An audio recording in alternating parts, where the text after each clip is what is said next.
નવા વર્ષની પૂર્વ સંધ્યાએ મિની ગોવા તરીકે ઓળખાતા દીવમાં પ્રવાસીઓનું ઘોડાપૂર જોવા મળી રહ્યું છે.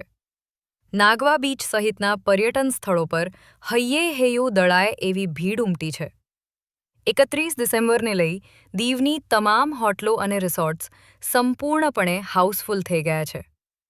દીવ પ્રશાસન અને હોટલ માલિકો દ્વારા પર્યટન સ્થળોને રંગબેરંગી રોશનીથી દુલ્હનની જેમ શણગારવામાં આવ્યા છે.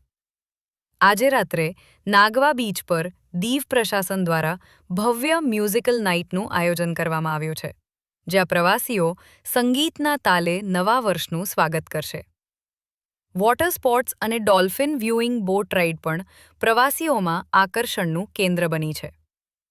ભીડને ધ્યાનમાં રાખીને દીવ પ્રશાસન અને પોલીસ તંત્ર એલર્ટ પર છે અને પાર્કિંગ સહિતની વિશેષ વ્યવસ્થા ગોઠવવામાં આવી છે.